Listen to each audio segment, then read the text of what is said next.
Hello, everybody. Welcome to episode Pi of Push to Talk here on INN. It is Saturday.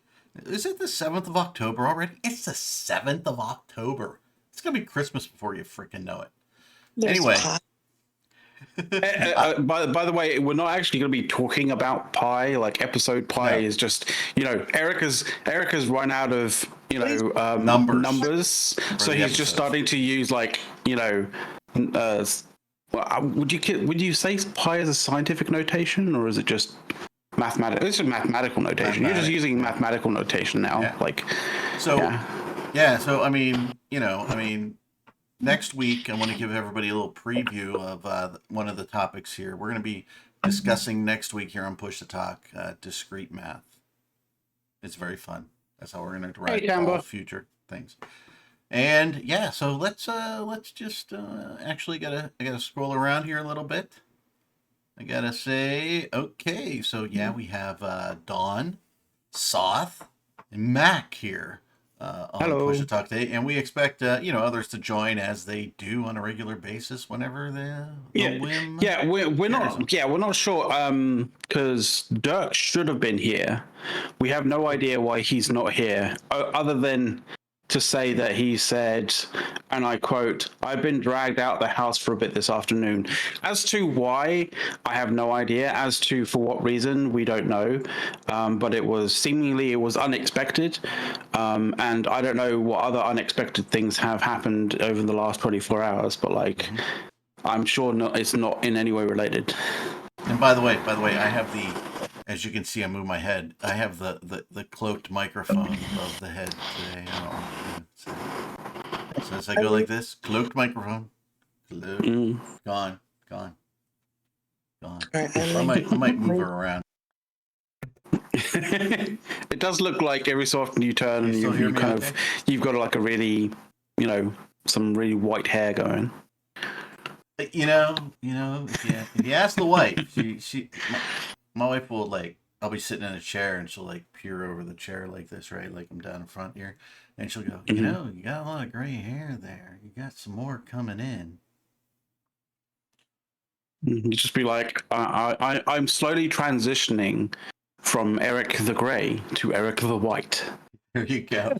that is what men in our family do. They go from color to white. As you can see, it's coming in the goatee, right? So she of course has no gray hairs. Being a mere 3 years younger than me, I mean, no gray hairs on that head ever. Because she's a woman. They don't turn gray. But many hair coloring bottles, in the trash. No, she doesn't do it herself. She goes out. Okay. That's fair enough. Uh-huh. There's no evidence then. No evidence ever. She just gets haircuts. She doesn't get colored. Yeah, of course. So, yeah. God, that haircut has really made your hair color very vibrant suddenly. I'm saying nothing. She was a little bit blonder last week when she came, though. I wonder why. Blonder. By that you mean appearance, not sort of, in terms of activity. No, hair's just getting lighter somehow. Must have been the summer sun. Well, to be fair, the summer sun does actually impart a bit of a color change to a lot of people's hair. Yeah. So there is that. Although I'm not sure whether Sothrasil can attest to that. No, it's a Soth. Soth is are you naturally hardwood floors up top, or is that something you strive to? And do you buff it? Do you buff it a little wax, a little buff? You need to ask my landlord, because that was not my decision. You're like a tiny multi-tool with like a little, buffing kind of disc. You're paying your rent with your hair? I mean, I don't understand. Why do I ask the landlord? What does my floor have to do with my hair? He was making a polite reference to the fact that you have like a bald head. Well, all right then. It's technically not completely bald. It's just really very short. That's what I was asking. Do you just cut it short, or you just Yeah. Yeah, I just cut it short. Okay. Yeah, there we go. I am much shorter than I had been growing up, and I love it. I'm just like in the shower, boom. I mean, I can for definitely say that like longer hair is I have tried growing my hair fairly long, you know, during my life, and like I don't understand how people can have like super long hair during summer because like, dear God, that's hot. Like as in it is uncomfortably warm to have a lot of hair during the summer. Like, and so I don't understand how people can deal with it, as it were, because Jesus Christ. Coming from if you do have long hair, then go enjoy it, because some of us simply can't have long hair. For in winter, reasons. maybe. In winter, maybe, but like put a toque on that head, baby. You're good in the winter. A little toque. But yeah, I mean, I come from the land of where, let's see, found out earlier. You sort of like you from the sort of like Ron Swanson sort of school of haircuts, where it's one of two things. It's either high and tight or crew cut. That's it. There's no other. There's nothing else. I don't know how women with long hair deal with it. I don't. It's hard. I mean, my daughter has really long hair, and I mean, my wife has pretty long hair. It used to be way longer when we were first dating, but yeah, I mean, you learn a lot about long hair when you have a long-haired girlfriend, and you start sleeping over, right? Get off my hair! You're on my hair. Yeah. To be fair, I've never really like thought about asking, but like, I'm not actually sure whether Dawn has long hair or short hair. I imagine she has long hair, right, Dawn? So I normally have long hair. I got it cut earlier this year, so it was at like the bottom of my jaw, and it's probably closer to my shoulder now. But I get my hair cut like every 2 years on average. So like every 2 years. What do you do about those split ends, girl? Well, my hair's I don't really get many split ends. Hey, by the way, hold on. There's a lot of Cyrillic there. So it's a lot of Cyrillic there, but By the way, I posted the kills that we got last night. Wow, Dawn, what have you done? What have you done to yourself? Please Yikes! Stop. Please stop, Dawn. Stop. You just fucked your microphone. Scary. Okay. So what is Granule talking about here? Let's. Well, I did run it through Google Translate. I did run it through Google Translate, and it is basically what it said in English underneath it, so it's all good. Okay. I figured. Okay, is that better? Much better. Much better. Is that better? Much better. Yes, it is much better. You guys ignore me so fucking much. It wasn't we were ignoring you. You sounded like you were like from outer space. Yeah. We still love you, Don. I don't believe that. Well, I mean, you could watch it back, like. No, I know how my microphone sounds when it gets to that, because sometimes, like when I either turn my computer on or like if there's like a surge, sometimes my mic will just go into squeaky squirrel mode. Yes, it was definitely squirrel mode. Yeah. Oh yeah.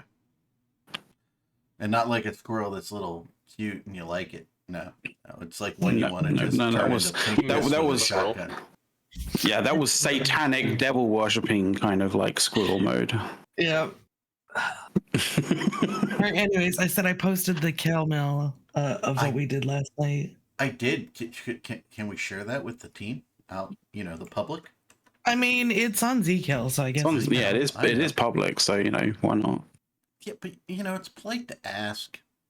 No, just It is. Yes, that is true. So I'm gonna throw this in here because Dawn killed things, right? Kill.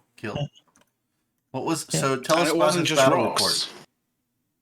report. Oh, I'm not gonna talk about the battle us report. It's just sexy. It's a sexy battle report.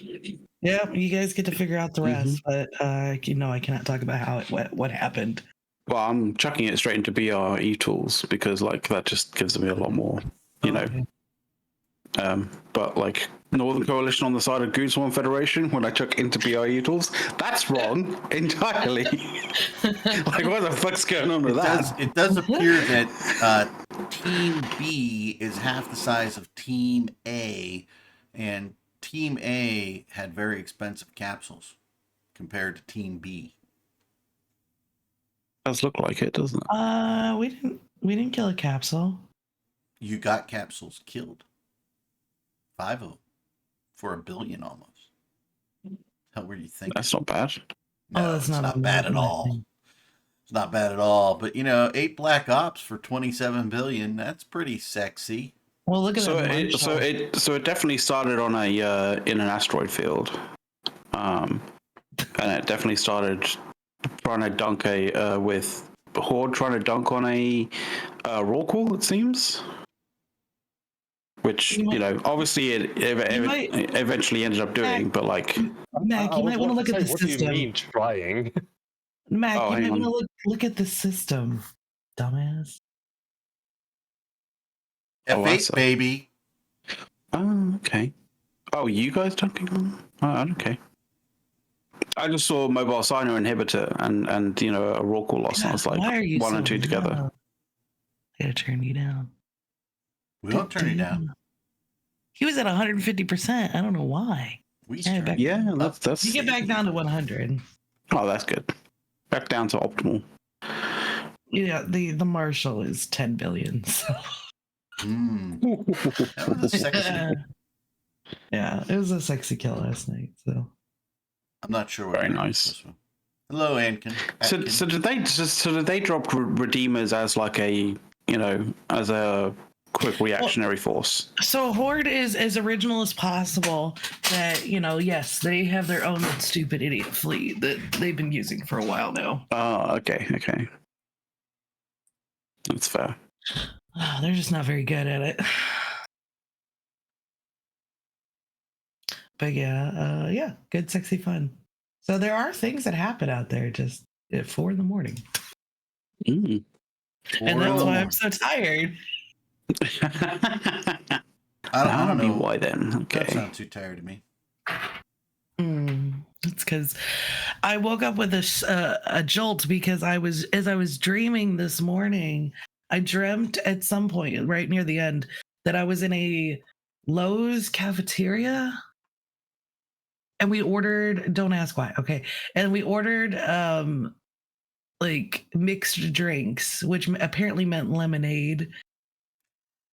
And then all of a sudden, the lady that was serving was like, hey, come over here. And I was like, Dad, she wants you to go help her. So he goes over there. Then all of a sudden, the back wall just starts collapsing. All the shelves and everything just start collapsing.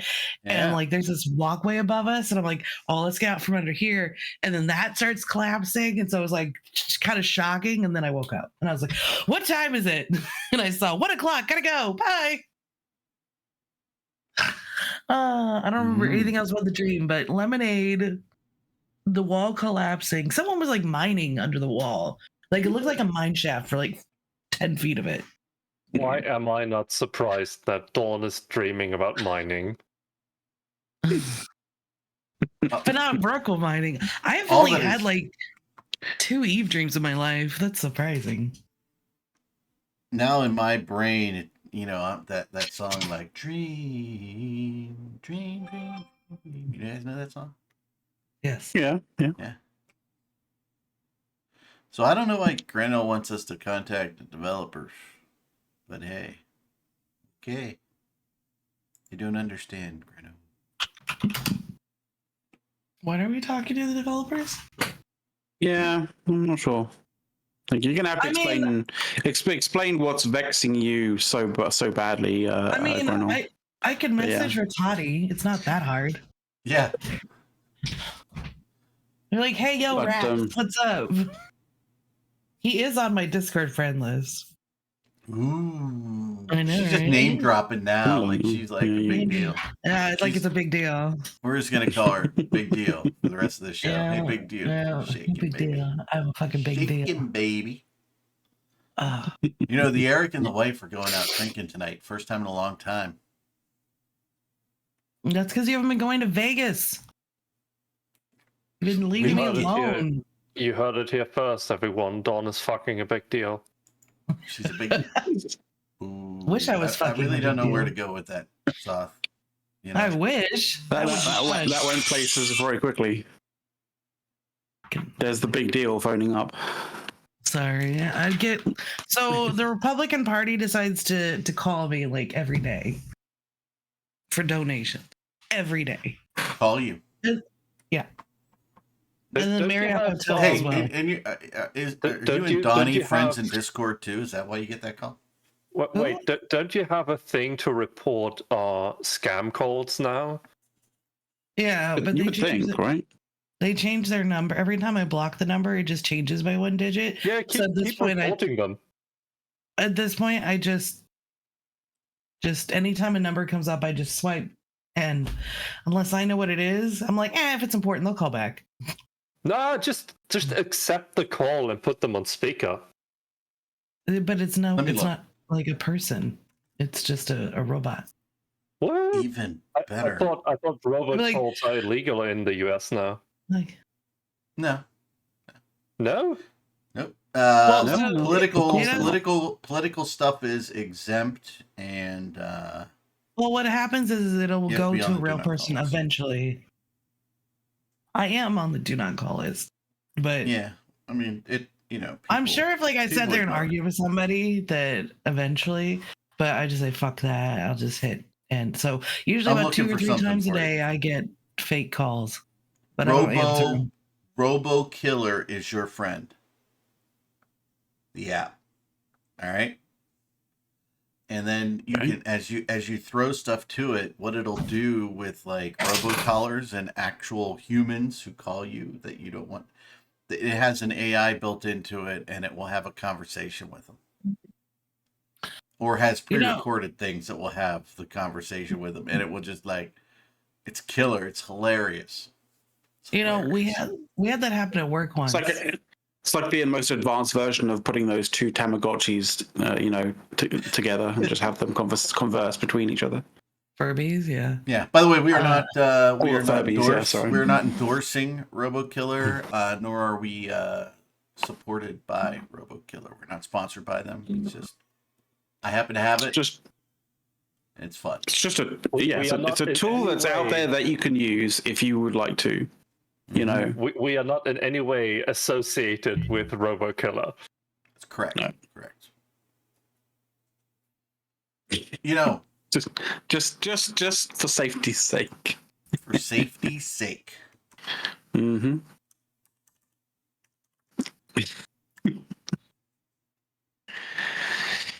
I wanted to mm. let's Mm-hmm. see. Go on. I wanted to introduce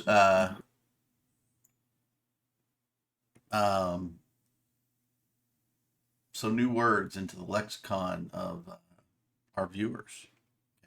Ooh. Okay. But I'm going to say the Interesting. word. I'm going to say I the don't word. like doing vocabulary tests. I'm going to say the word. Okay? Mm. And I'm going to let the audience and you guys Figure out what it's meant to be. figure out what it's meant to be. And we're only going to do 3. Okay. We're only going to do 3. Okay. Sounds fair. Okay? Iron. An iron, Not an iron. Just iron. Iron.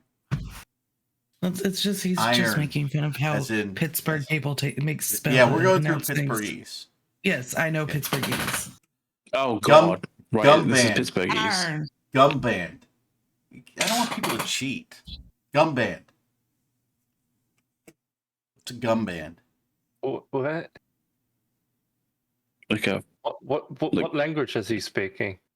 like a God, I'm trying to think. Gum band. like an armband. Like No. Gum band. I'm thinking gum as in like like plasticky, like stretchy, plasticky kind of thing. Like A rubber band. oh right, okay, yeah, fair enough.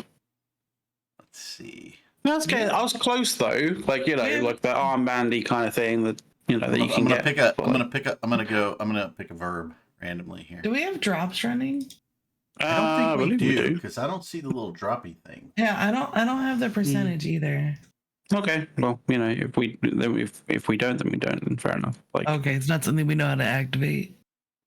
no, well, it's something that we can't activate, but like one of our channel admins would have to, as it were. Yeah. All right, ready? Last one. Mm-hmm.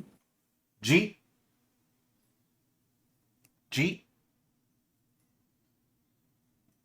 Is that Guesses? yeet only Red poorly line? Got a guess pronounced? on that one?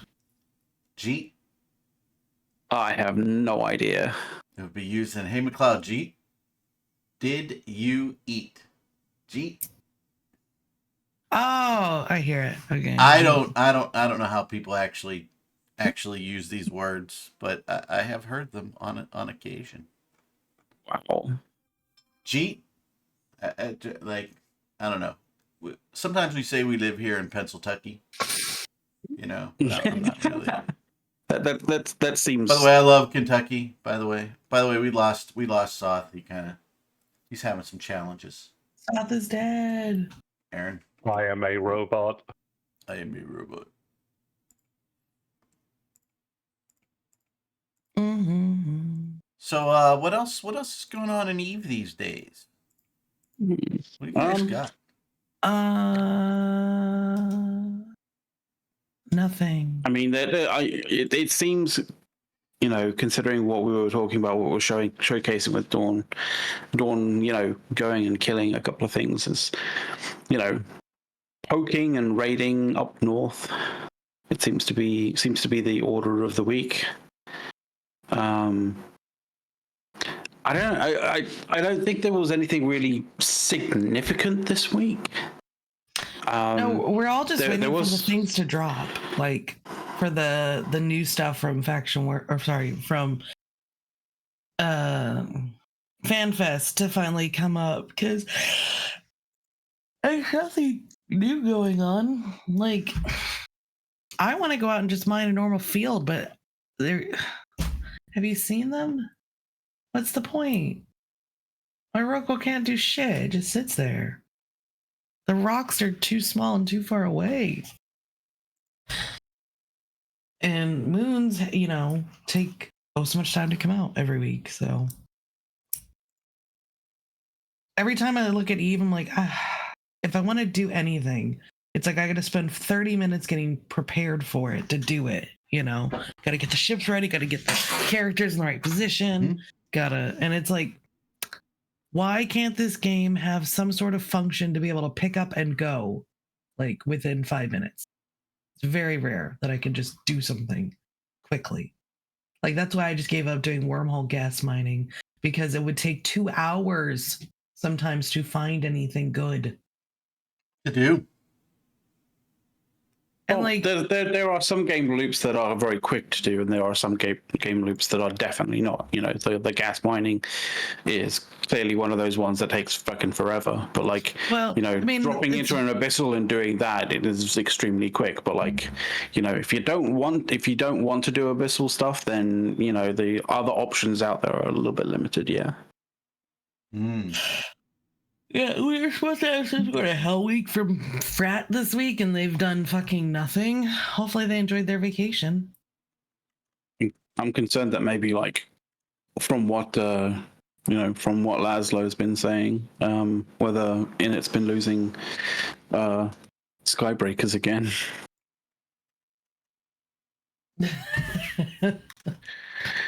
Hey, that's supposed to be our comp, and then you guys took it. Was it Skybreakers or was it something else? I think it wasn't Skybreakers. It was the other ones, weren't they? Stormbringers, Stormbringers, yeah. which are so cool.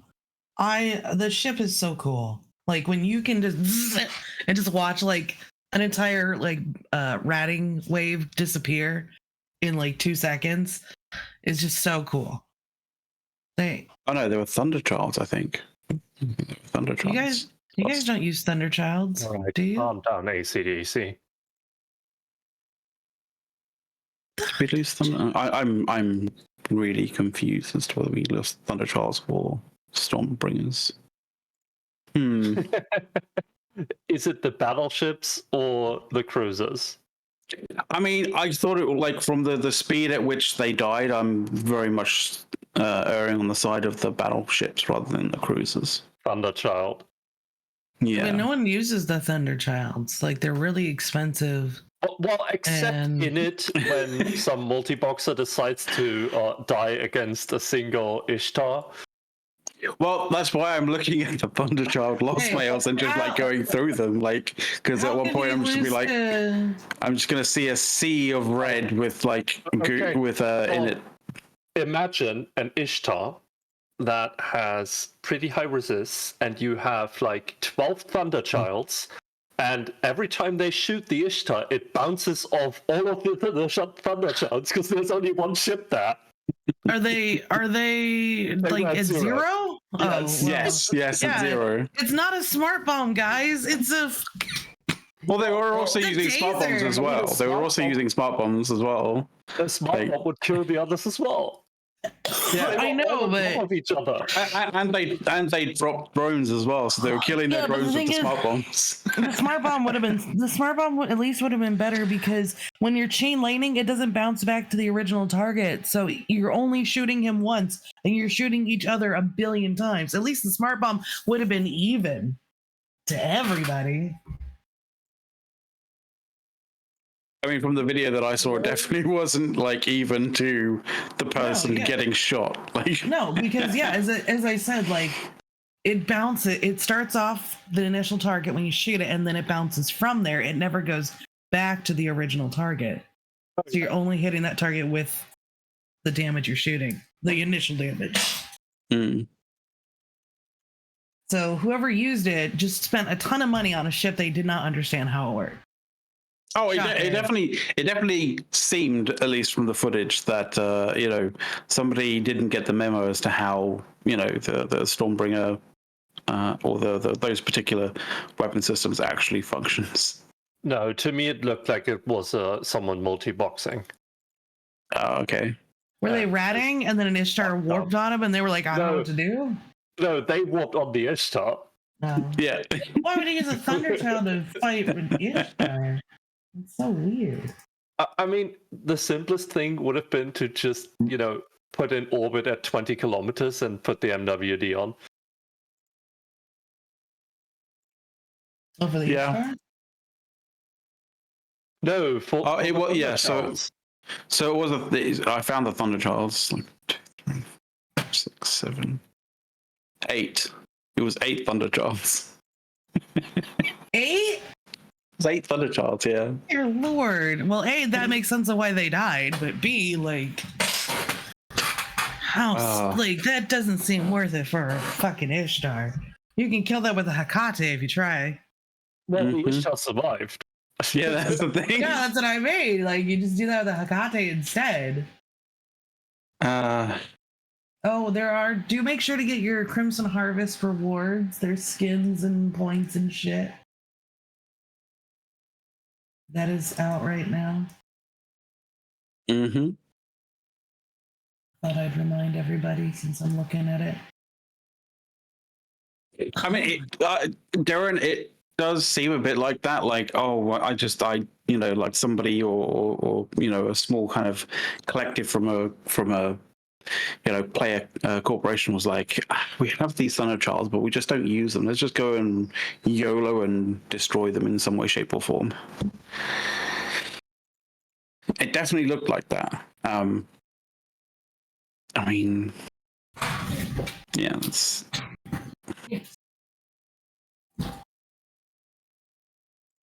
If we are not protecting our space from gate campers, we're not using Thunderchards anymore to have them move on. I think probably for the best. So you said this was the pie episode. I'd like to point out pie is a waste of a dessert compared to cake. Controversial take. I disagree. Oof, that Pie is is a fine. controversial. Pie may be fine, but I feel like having nasty, dry, flaky crust with weird, goopy filling is not as good as a nice, delicious, soft cake with whipped icing. The fuck are you on about, man? Like, do we need to ship you over here to Europe so I can give you an actual good pie? Well, your continent is garbage. You guys don't have good food. I don't believe you. What? Seriously? You didn't come over here. They don't use butter unless you're in France. Everyone's like, oh, look at let's use this dry, gross. We do use butter, but we do like to use other ingredients as well, other than just butter. Like if you don't even have butter. Britain, the right. Dutch. No, England was the best part of the trip, surprisingly. Really, like, I'm I say you guys got the meats. The meats were good. I couldn't go to a restaurant to get us we found one place with baked potatoes. Everything else was just fries, and that's it. There were no other options. Fries at every meal, which would be normally which fine. Country? But which country? The Netherlands. Okay. What? Only fries.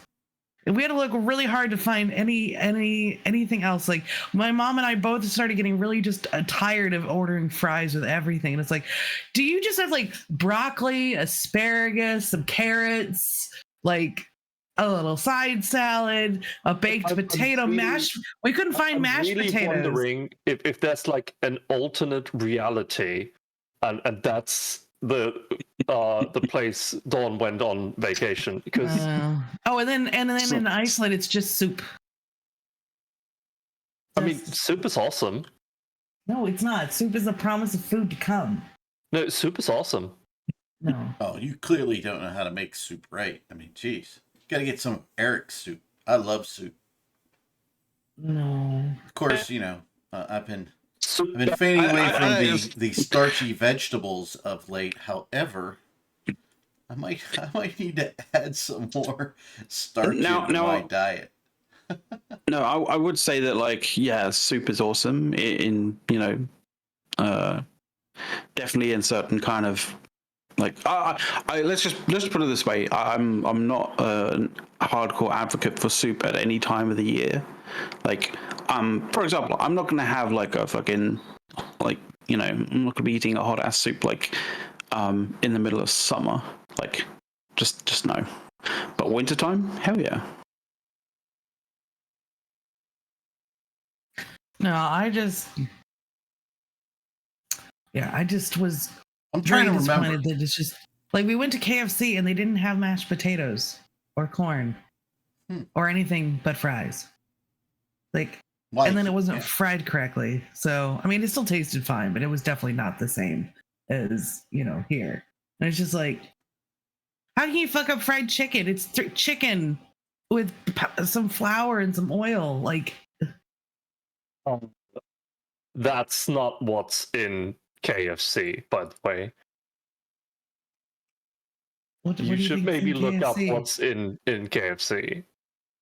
What do you think is in KFC? I can't tell you because the names of those chemicals are way too long. Okay, having a long name is not inherently bad. Dear Lord. If I can't pronounce it, I'm not gonna eat it. Okay, well, say dihydrogen monoxide. You can't have any of that now. Dihydrogen monoxide? Yeah, you can't have any of it now. Why? Because it's a long name. It's long because it's just indicating what molecules are in the fucking product, whatever it is. You know, Well, I mean, in terms of long names, people have always sort of agreed. Well, not actually, no, they didn't. I don't think people really on the internet have agreed to disagree on whether monosodium glutamate is actually a good or a bad thing to have. But I think Uncle Roger's kind of like bringing it back as being okay to have. Yeah, if you don't overdo it. Yeah, well, that's the thing. You don't just don't overdo it. It's kind of like salt, because it is basically kind of. It's like salt on steroids kind of thing, but like. Yeah, basically. But it's just don't overdo it in the same way that you don't overdo salt, right? By the way, you guys were talking about soup, and since it gets to be fall, so Eric, pulls out the old Warren Miller films. If you guys are familiar with Warren Miller films, if you're not out there in the audience, you should try and check some out if you like to see mountains and skiing and shit. Anyway, one of his old freebie soup tricks. Ready for this? Hot water, ketchup, and soup crackers. Soup crackers. Okay. Yeah. I've never had it. I just go know with the it's classic like croutons, dude. Like I just go with the classic croutons. Like none of this soup crackers thing. any kind of bread, I think, kind of works. Okay. Yeah, that is true. Yeah, like that's also one of the good things about soup is like you got bread like to use up. Fucking soup. Eric got a haircut. I did get a haircut a couple weeks Honestly, ago. Brisk. Yeah. The only soup that I can have pretty much anytime, summer, fall, winter, spring, because it's just so good, is potato soup. I can have potato soup all year. Oh yeah, potato soup with bacon and cheese. Cheese? Cracker. What? Yeah. Potato soup with cheese? Absolutely. Soup. Oh yeah, cheddar cheese and bacon on top of that shit. The thing is, Salt, you said the golden word for Americans, which is that's the thing, the bacon, which is automatically, as anybody who watches the show knows, for Americans, if you add bacon to something, it is sacrosanct that you have to add cheese to it straight away. It's to make it like a baked potato. Yeah. They have a baked potato with bacon and cheese, for fuck's sake. You have a bowl of potato soup. You're gonna eat on your baked potatoes. Yeah. Butter, bacon, and cheese. You can add some ham in for a full meal. What? Well, good bacon soup already has ham in it, but or good bacon soup. Bacon soup. I'm sure there's bacon soup out there. No, I bet you there is. So if you're an American, O'Charlie's had the best potato soup ever, but it was basically mostly like a cheese at some point, and they have the best rolls, and you would just scoop up just mouthfuls of the soup. It's like a dip almost. No, I have heard of French onion soup being eaten with a big slice of toast with some melted cheese on it, sort of thing. That's I've kind heard of of that. Kind of has required, and it has to have that to be a French onion soup. Yeah, exactly. I will share one fun soup thing in our family. So there's this place we would go to with the kids, the boys, and every day they have a different soup, right? And chili always, and it's just with their soup and salad bar. It's just a thing, right? My middle son loved broccoli cheddar soup. And then one day, he was very young, and we're talking 4 or 5 years old, okay? We're sitting at the table, and I'm saying, well, why don't you eat this or eat this? He's like, I don't like vegetables. I said, well, I have some broccoli here. It's like, well, you should try it on my salad. And he's like, no, I don't like broccoli. I'm like, you're sitting there eating broccoli cheddar soup. He goes, yeah, but it doesn't have any broccoli in it. And I'm like, it's broccoli cheddar soup. He has never eaten broccoli. It's a case of ever again. It's a. I ruined it. The thing is, it's just one of those things where it's the thing is, well, he clearly likes, because he's been having it. He clearly likes the taste, right? Yeah, he may not have associated it specifically straight away with broccoli, but like the broccoli and the cheese kind of thing. But like he clearly associates broccoli with a vegetable that looks a particular way, not the flavor of broccoli in any way, shape, or form. So like, Oh, it had chunks of it's just broccoli. weird. It had It's whole very little strange how that happens. broccoli flowerets in it, right? It was hilarious. But it was. My wife has not let me live that down in 15 years or so. You guys definitely need to come over here so I can introduce you to the German way of eating kale. Oh, The to be, only to be way honest, Eric eats kale. The only way I eat is- kale is in Olive Garden soup. There's one soup that has kale in it. No. The German way to eat kale is to cook it with copious amounts of meat. So the kale actually takes on the taste of the meat, right? Mm-hmm. I think So probably you're talking one of about the collard greens. That's what Is- I'm hearing. That's not a thing here, you know. Yeah. We have We have kale for that. Yeah, but the So my- kale is just a different version of the same thing, basically. Yeah, but surely collard greens is like one of those things that you have as a side with like meat, for example. It's not something that is cooked. I don't know. You asked, like you with asked meat. them southern. Oh no, yeah. The only way to make collard greens is to cook it with like ham or bacon. Mm-hmm. Oh, okay. That's Fair how you enough. get collard greens. It's not just throw some shitty leaves in a pot and boil it. Like there's a bunch of fats and additives to it to give it the flavor. Yeah. we add cured meats and sausages that can't to be the bad. kale, and then it gets cooked for a few hours. That can't be bad. No, You it's put amazing. butter or bacon in there with that? No, you put cream in it. I think you put that on a sausage bun with a little cheese. That'd be American cheese in particular. That'd be good. Cheese whiz. Yeah, that would cheese fit. whiz. Like you Call need it to actually Philadelphia taste sausage. it to understand that cheese wouldn't fit. Yeah, I know. It's No, it does just sound funny. good. Oh. It does. See, So so say cheese. it's with just like it, but it's, just, you it's can the way find a way to that make cheese with it. If they can make cheese with apple pie, I'm sure they can make it work. Oh, cheddar cheese on top of apple pie sounds disgusting, but it is so good, people. So good. By the way, Mrs. Eric bought some, fall flowers for the front of the house and some nice little planters, She has them out there in front of the deck for the door, and it looks so nice, right? And I come in and I look at them and I said, honey, why is there kale in your fall flowers? Literally, there was kale amongst this little thing of fall flowers, right? Greenery. So, so I came home 2 days later, and I look and the kale's gone. It's eaten. Okay. Apparently, we have a groundhog living under our front deck. He popped his little head out, chowed down on all the kale, left one piece, one little piece. Just feeding the poor thing. It's getting cold. Hey, American cheese is cheap. And by the way, Cheese Whiz, also good, excellent. It belongs on Cheese Whiz on Philadelphia cheesesteaks, baby. I don't know about like it's officially not cheese in the EU.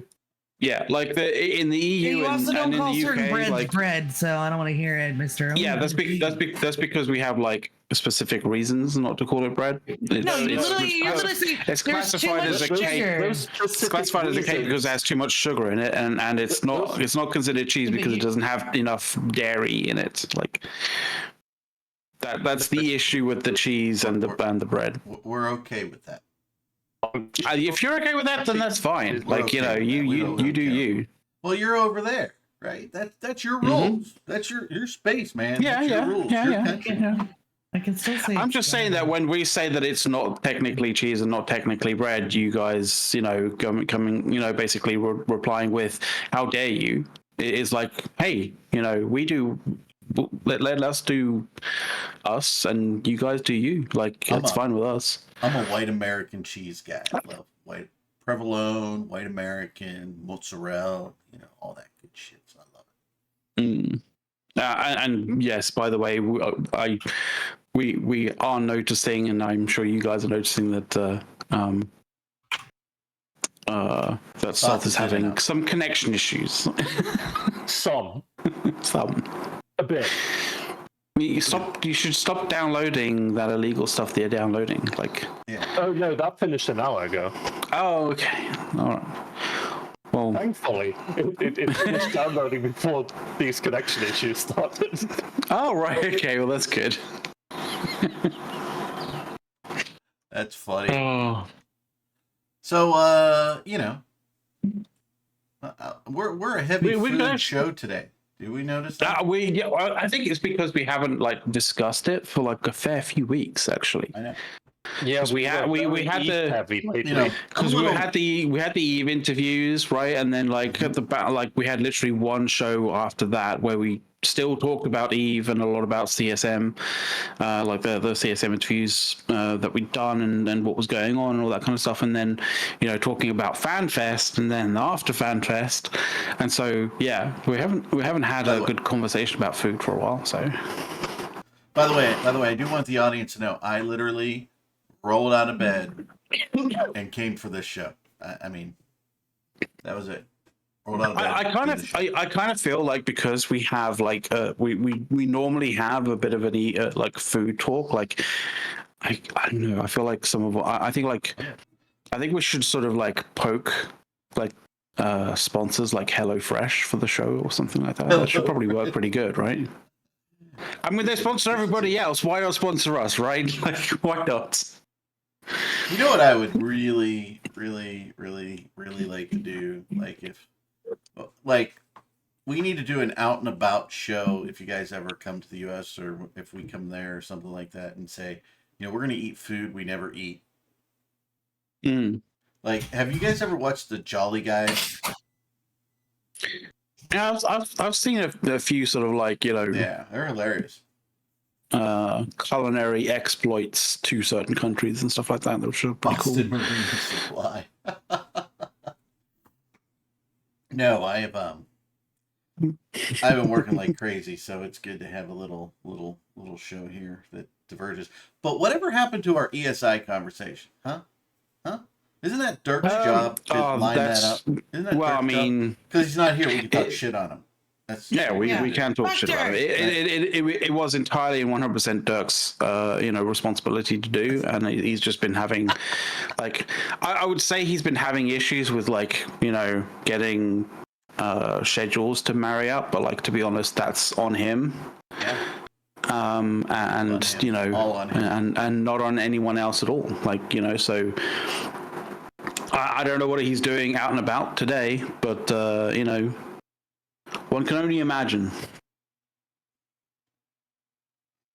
I mean, I imagine he's probably like, you know, throwing eggs at like, I don't know, embassies or something. But probably not. Is that like John McEnroe and Mr. Deeds and Mr. Deeds the movie? Do you guys ever see that? I wouldn't know. You've never watched Mr. Not Deeds? seen- No, I haven't seen that before. What's it about? Oh my god. So it's an Adam Sandler movie. Oh, they're always pretty good, yeah. Okay, Right. okay. And he might be drunk on the sidewalk in New York City throwing eggs at a car at one point in the thing. But yeah, it is kind of a funny movie. It's kind of cute. So it's a good one. But by the way, I want to shout out Commander Starscream over there for saying we are the Geno Steaks edition. By the way, can't have Geno Steaks anymore because I got to drive across the state to get those. And since I don't have a kid in college across the state anymore, there's like no reason to go to Philadelphia. So yeah, love Geno's, baby. They're good stuff. Other than that, there's no reason to go to Philadelphia. Just in case you guys are wondering, you know. You can see the Liberty Bell, you can see Independence Hall, and you can have Geno's cheesesteaks. That's Philadelphia, period. There's no other reason to go. They are the only NFL stadium that has a jail in the basement, if that gives you any idea. By the way, McLeod, have you gone to any football games there? We've had some football games. I think we had one. Did we have one this morning? Yes. Football games. Yeah. I think it was the Bills London. versus somebody. Yeah, I don't know what happened. I Oh. was going to get up early and watch it, but I had work to do, so I had to do real work, so I didn't watch it. But Honestly, forget the there has fact been that some, right over like- here, as I point, there's a fucking TV that I could have just watched it while I worked. But you know, you didn't know at the time. That's the thing. you just get down, you get up, and you get into work, and then you just do it, right? It's like you're in work mode. Like you're in work mode, man. Like I understand about that. I understand that. Like actually, one of those, like American football's been one of those sort of things that's been growing actually quite a lot actually in the UK. So, yeah. Yeah, I think we have It's been going pretty good. 2 or 3 games there this year, and one in Germany too. At least one in Germany. Oh, Dirk's back from the Israeli embassy. Oh, Dirk's back from the Israeli embassy. All right. Fucking hell, honestly, man. Hey, dude, like, you know, you weren't here. We were Oh, postulating we on where did. you were. So, You need you know, to 'cause rewatch the show. You didn't specify. You just said, I have to, you know, I was forced outside, or was it not forced outside? You said you were been dragged out the house for a bit this afternoon, and like no other explanation really from that. Like, so we had to, we were speculating. Like it came at a you know, out of the blue, and so we were like, what other things have occurred in the last 24 hours or less that have been completely out of the blue? You need to rewatch the show, Dirk, because we talk shit about you the entire fucking show so far. Okay? I am not surprised. Yeah, I mean... And cheese. It was... We had fun. Ooh, I'm sure And that's what it was all I'm glad about. you did. Oh, our cider conversation came up in one of my fleets last week. That's hilarious. Cider. All the The Americans agreed that the Europeans were wrong. The eternal cider. I mean, we weren't wrong. It was you had the you know, prohibition. Like that was on you. Very much like, you know, I mean, how we can't blame Brexit on everyone else. Like that's our issue. Like you were the ones who had prohibition. You know, you guys can blame that on yourself. I'm just going to point out that some of us here can actually stand in public with a beer in their hand. I can too. We can do that in certain cities. There's literally in certain cities. We will quite happily just walk down the road with them we have anywhere we want. We have a bicycle powered bar. Like there's literally a weird kind of that was like a wagon choice. thing, right? Where the bar is, you sit on a stool and it's got pedals, and the bartender is in the middle of this like wagon thingy serving people, and to move the thing around you pedal, and it's on the street. I'll see you that and one up you. Okay? We have the Cruisin' Tiki in our town. Okay? I'll put the website up here. Basically, it's the same thing. Basically, it's the same thing, but it's a boat that floats on water. As opposed to a boat that doesn't float on water. Well, I was thinking exactly that, Dirk, but I was like, I'm not going to be the arsehole to say that. But no. You're a boat and you float on the water. It's hilarious. See, there you go. And it is the one from Indy. So there you go. Handlebar. That's cool. But yeah, no. So when people collectively stop pedaling and it's in the middle of an interchange, like what do you do? Like I think the bartender can also pedal, but it's just like pedaling like mad, going, "Oh God, I'm Depends gonna on- cause an accident! I'm gonna cause an accident." Depends on how much you tip the bartender to how much he pedals. yeah, but you see, the bartender is the one driving. I'm like, how is this legal? This is a vehicle, and they're drinking in a vehicle, but it's open air. Like I don't know how, but they get away with it. They found very specific laws, and you know, they realized that reading it to the letter, it affords them the ability to do this like ludicrous thing. So I have a European football question here. Okay.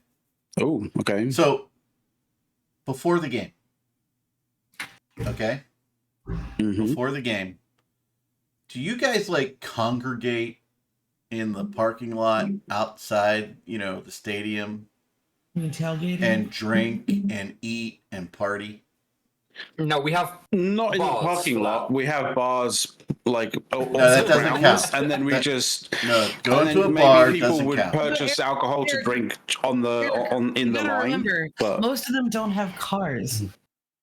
So most of us don't need cars. So A if lot you're of us gonna, don't need if you're cars. going to So it There's takes only enjoy, some of us who hour. actually need cars, as it were. yeah. So You let me explain this to you, okay? Because you got some football coming out there from America, okay? You park in the parking lot, okay? Or you park somewhere else or ride the bus in, but somebody's got to have a parking space in a car, okay? And you bring grills and food. Some people even cater it. I mean, it can be really fancy food. It can just be sausages and burgers and dogs and things, right? But you sit there with like a keg of beer or a big cooler full of beer or sometimes mixed drinks and Bloody Marys, okay? People have been known to do that. And you tailgate. It's called tailgating. And you do this. Yeah, but and you eat Eric, and drink before the game starts. And then you go into the game just as it starts.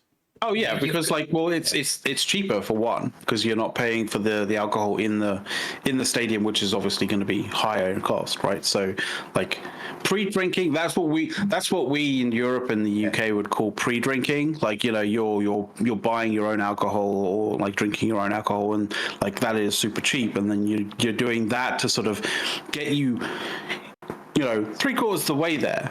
And then you keep yourself at that kind of good level by drinking the occasional drink in the actual stadium. Right? Yeah. and the other thing though is that our football matches aren't fucking all day affairs, right? They start at like 3:00 or 7:00 if it's an evening match, and like you turn all up day. half an hour beforehand, and you're in the stadium for like 2 hours. Aren't your and then you go abs to the 90 bar. minutes? 2-3 hours. Like 2-3 hours, something like that. no, they're 45 minutes a half. Okay, Yeah. so 90 minutes total. Like it's a 90-minute match with a halftime. You're in the stadium literally for about maybe 2.5 hours. That's it. Yeah. And then I you leave understand, and you go I to the understand. bar. But like you a don't- 1:00 football game, you'll be in the parking lot cooking eggs and bacon at 8:00 and drinking not beer. everybody. Okay, not everybody. But yes, Yeah, some no. people The diehard. make it a whole day event, but some people All day. just do. And then you go right into lunch, baby. Hey, you want to talk about an all-day event? The race, the Indy 500. You get there at like 6 in the morning, or else you're in line forever getting parked, and then you do tailgating. But that's because a parking lot, quote unquote, is an open field in somebody's backyard, and then you do the race, which is usually about like 3-4 hours. And then because leaving, it's the largest single day sporting event in the world. Leaving, it's a waste of time to try and leave right away. So you might as well tailgate and eat dinner and cook steaks while waiting for everybody else to leave. Oh yeah, you can do that too. You can post gate. That's what we do. Yeah, tailgate. Post gate. Yeah, there's the And pregame then when and the you're post done, game, baby. and then when you're done, the race is going to air on TV in our area at about 7:00. So usually about 7, you get home. You can watch the race again with actually seeing the whole thing this time. Yeah, what is this madness? Yeah, every Sunday during football season, and then once a year for the Indy, right? By the way, NFL memes posted this, and I'm not gonna. If you go to the NFL memes Facebook thing, you can see this, but I'm just gonna paste this internally to our staff thing, because you can think it's a little mean, but I'm not. All right, I gotta go to my meeting. Oh, space important meeting. Bye. All right, I'll read it for the for the audience, for the rest, right? for the audience. Yeah. Okay. So if you go to NFL memes on Facebook, right, it's a picture of, I think, the NFL game at over there in Europe, right? And so this just speaks kind of the Americanism of the audacity of Americans, right? It says, you got to love the audacity we have to go to London and sing the anthem. That's literally about beating them in a war before our game with a name we stole from a different sport they invented. That's so mean. Wow. Play NFL It's- football over there. You- Americans, and you know they're not what? nice That people. We're not they nice people. invented We're it. bad people. Bad people. And you know what? It takes it takes it takes a bigger man to sit there and look at it and experience that and go, fair play. I believe that anthem was also written on a British warship. It was. Probably. It was. No. They were. And by the way, it's an English drinking song. The tune, isn't it? Star Spangled Banner. I believe it is. It's like a drinking tune in a bar, and they rewrote it. It may have, but like the I don't know it to be an old drinking song or something like that, or an old shanty song or whatever. But that could very well just be the case of it was, and then you guys used it, and then we were like, yeah, we're not really fans of it anymore, and so it kind of faded into obscurity. It could very well be something like that. Could be. Or anybody who was still using that as a drinking song was basically put into the tower or something. I don't know. Lol. Yeah. Who knows? By the way, that's all tongue in cheek. We love our friends across the pond. Just in case anybody is watching this show thinking that we hate each other and want to make fun of each other, not really. I mean, we want to make fun of each other because we've known each other for so long. So it's cool. It's that classic kind of friendly banter, right? Yeah. As we Brits would say. It's But I think somebody tweeted that last night and somebody else grabbed it, and we were Mrs. Erik and we were laughing a little bit. She doesn't even like sports, right? She won't watch them. She was quite sporty. She was sporty though. How can she not like sports? But it was quite sporty. Because she just gone off. Well, is there a thing that she likes and she enjoys partaking in sports, but not watching sports as a spectator event? Because I can understand that. She will run and play tennis. She will not watch any sports on TV or really go to a sporting event. I think she's been to one sporting event when the last professional football game at one of our stadiums before we demolished it and built a new stadium. She went to that. She was pregnant with our first, and she's been to a couple baseball games just with work because they kind of have to go. But yeah.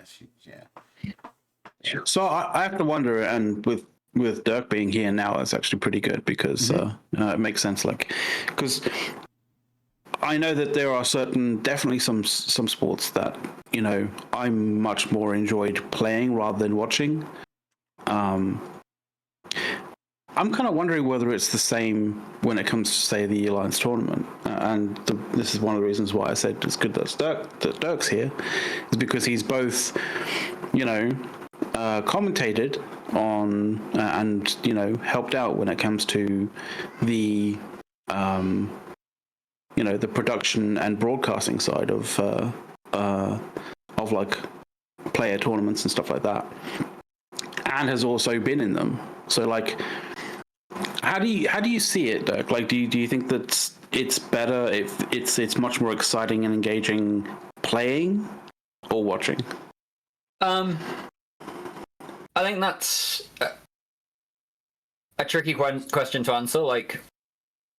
They are different experiences for sure, but depending upon if you get the right commentary, watching can be more exciting than being in the match sometimes, especially if it's a slower match where there's a lot of strategy. There's not quite so much quick, fast-paced play.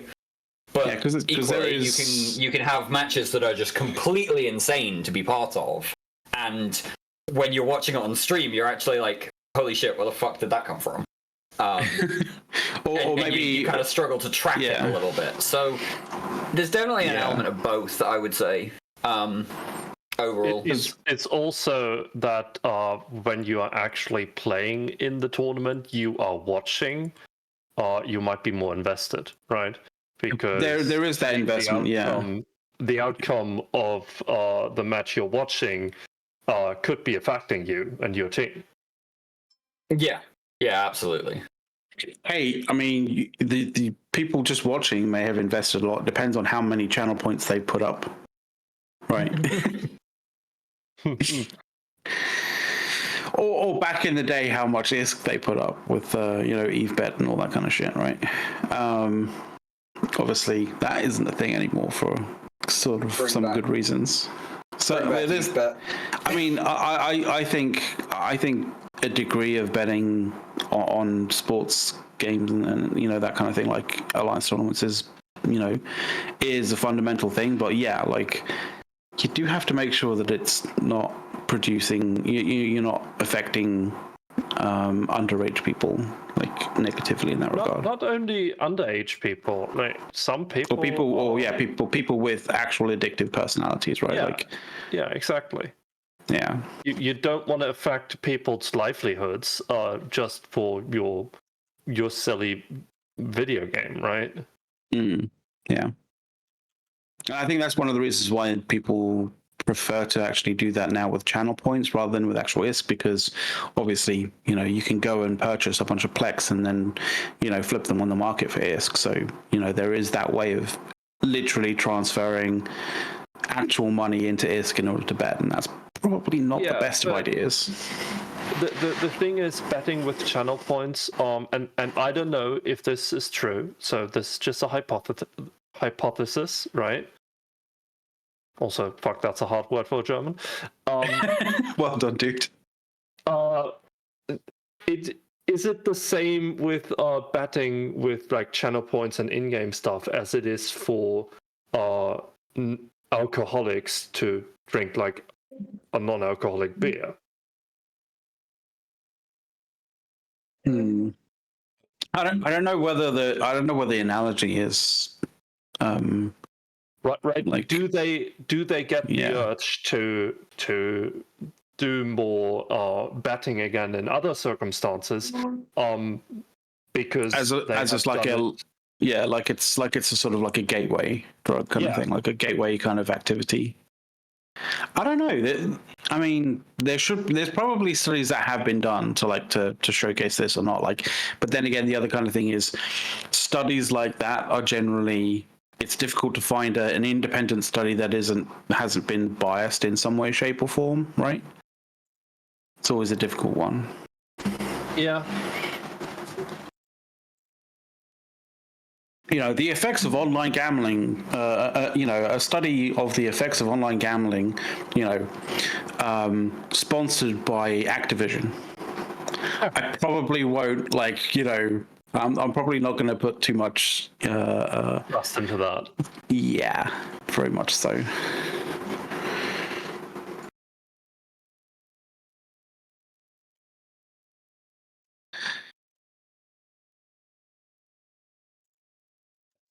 Oh, you got? I mean, that's all we got. Yes. Yeah. Glad it does have a point Dirk with it being a really chemical. Quiet. Dirk's been really quiet. I think I'm having a slow day. We need to get him ranting. We need to figure out something that he holds in high regard that we can just dumpster and that he has to respond to. We haven't gone to that extent with Sothrasil yet, but there is something that was on the subreddit don't go there. that was interesting, and don't you dare. I don't know whether we wanted to talk about Vanguard or not, but we can talk about Vanguard because if I've seen it correctly, CCP themselves have actually said now that you sure you don't want to talk about Space Tarkov then? Yeah, because you can no longer call it that because we have now been told that it's actually not an extraction shooter. Damn it! That's a good point. That is a good point. So it is yes. Space Division. Space Division. It is literally Space Division. Yeah, yeah. Which isn't necessarily a bad thing. I personally enjoyed playing the Division, even though I thought it was a bit inconsequential on what it did. I would have really liked them to go any further. I don't know if you guys played Division. I know people played it who for a have. while. I didn't actually play it, but like, it was one of those ones which I heard people getting quite aggravated by how bullet spongy it was. Oh yeah. So there was a DLC. I don't remember what it was called. Where you get caught in a snowstorm and you basically have to fight your way out, right? Like you lose all your gear and you need to build up your gear from zero, and you also need to look out for food, for disease. You need to look out for heat because there's a fucking hailstorm going on, right? Okay, so it went full survivor style on it, right? It went full survival style, yes. And that if they had made the entire game like that, that would have been perfect. Yeah, that would have been very interesting. I mean, I'm more of a advocate for that style of thing rather than, you know, people being like, or enemies being like super bullet spongy. But like the nice thing about Vanguard versus something like Division being bullet spongy is you can kind of get away with it more with Vanguard because you can explain it away a little bit better, right? Rather than Division, basically. And you go like, how is that person eating like, you know, 2 clips of a fucking, you know, assault rifle? Like, I don't understand. See, I think if they should take anything away from Tarkov, it's the care they put into the AI, right? Yes. Yeah. We talked about this the other day when we were talking about what we saw at FanFest. The AI in Tarkov is like, hey, I as a player have a very hard time discerning if that's actually an AI or another player, right? Because they take cover, they shoot back in your general direction. They shoot back. Yeah. And it's accurate shooting as well. That makes you think that it's a player, like for the most part, anyway. Sometimes you can kind of get some weird, It's not like 100% of the shots are on target. It's like no, but it's they are a shooting good amount in the rough direction I am in, and if I don't move, I actually get hit. Right? I've seen much worse, like so much worse comparatively, like. And I think that is going to be really important for Vanguard because if I look at the numbers they gave us for how many players and how many NPCs are going to be on the maps, then and to give you an idea, they were talking about. Let me find this. Yeah, it's they said a maximum player count is currently about 21 players plus 90 NPCs at once. So you will have far more NPCs on the map than players, and I think it would be a bad idea to make the NPCs too easy, right? Yeah. So I personally think I don't care much about if the graphical fidelity will stay as high up as it was in the demo we saw. You are talking, you know, Unreal Engine, so it could well be. It depends on how much. It depends really on how much attention, how much, you know, how much they really want to put in. Because I kind of feel like I do kind of feel that that engine will maintain, you know, almost any level of like graphical realism that they want. I mean, the only thing we've seen so far was like a desolate planet with some wreckage, right? Yeah. If we go into a more and you can make things look, you know, more graphically like impressive without having to draw like too many things on the screen at once, right? Like, Yeah, you know, we having you know, you don't have to have too much clutter, but you can have enough clutter, but you can also have enough visual effects to sort of, you know, obscure vision, so you don't have to draw so much, you know, so much of the territory all the time, like so much of the terrain. Right? I mean, we all remember what rooms looked like in shooters in the early 2000s, right? Oh God, you come yeah. into a room and it's like it's a TV and two chairs, and There's that's TV, the two only chairs, thing and in the room. a table. You know, Yeah. that's it. Like That's the only thing in the room. The floor is flat. The walls are flat. You know, the ceiling is flat. That's it. And nowadays, if we go back to Tarkov again, oh God, yeah. you could almost think that they took an apartment and put it in the game 1-to-1, right? Yeah, like they literally just, you know, laser mapped a real room full of everything and then just put it straight into a game. Yeah. Yeah. And we aren't talking about rooms like I have, right? We're talking about rooms with actual stuff lying around. Yeah. Yeah, the amount of I really hope that they will put a lot of care into the NPCs and actually make the behavior a bit alive, so that you have fun engaging the NPCs, right? That it's not just another, oh, look over there, there's another 5 NPCs, let's just take them out real quick. It should be a decision for the player if they engage or not, no matter if it's players or NPCs. Yeah, it shouldn't be trivial that you like engaged NPCs. It should be something that you have to make a real conscious decision as to do I want to do this because it's going to be, you know, a bit of a slog to actually kind of get to sort that out, and in the process it will be putting a spotlight as to where I am on the map, kind of thing, for enough time for actual players to potentially be coming into third party, right?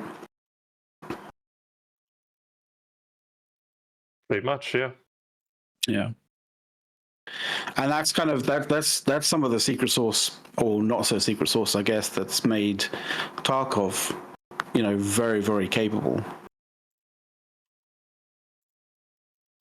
Hopefully we get some of that with Vanguard, but like, should we go down this list? Like, because like what I linked in chat was basically the Reddit thread from Wingspan.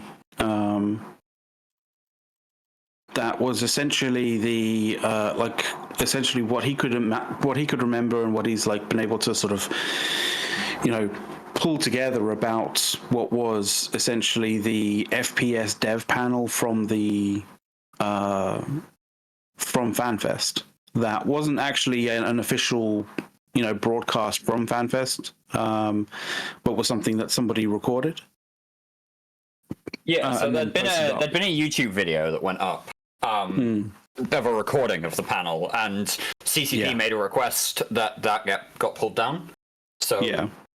That happened, but it was that bit where these player panels with devs are actually super interesting in terms of the amount of information that you can get out of them sometimes. And so yeah, I think a lot of it really thanks to Wingspan for putting together this thread, because definitely it's so much extra information than we actually got from the what was it, 10-minute discussion and demo? Yeah, 10-minute discussion and like kind of literal walkthrough, right, of one of the maps to some degree.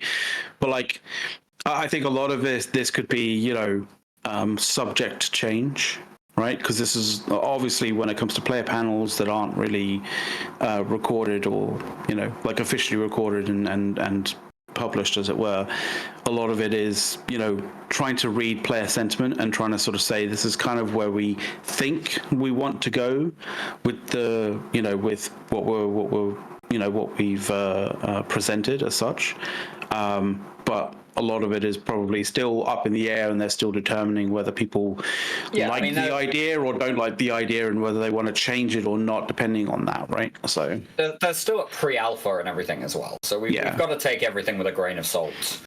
and we'll find out what's going on with their kind of alpha in December when they push it live to Eve players. I mean, I'm not gonna lie, like that is a very compact like development timeline.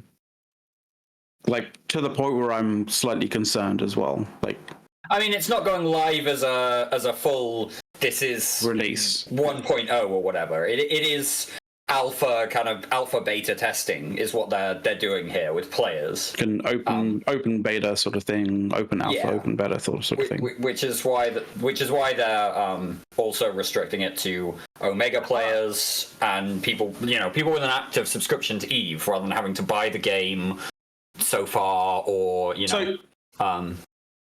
So this is something that I wanted to sort of get you guys' opinion on, and just also the other kind of like wider general sort of viewership, as it were, when it comes to sort of game development, because like we always use these terms like alpha and beta kind of thing when it comes to game development, but it's a very traditional way of talking about game development, and the idea is like you have your alpha testing where you're actually you're still developing. You're still kind of brainstorming and developing the core aspects to the core feature set, right? Beta is basically you have the core feature set, but you're kind of you're rounding everything out, and you're basically you're sort of making everything a little bit more efficient, and et cetera, right? And so you go alpha, then you go beta, and then you go release, right? Yeah. My issue is that doesn't work really well with games as a service or like, persistent games that keep on getting, renewed, because the idea of a release, like where you're at release level, traditionally when it comes to development, is you're feature complete, right? Well, this is the thing. We don't yet know that Vanguard is going to be a continuously evolving situation, right? Like, I mean, I would imagine it would be, but like we don't know this for certain.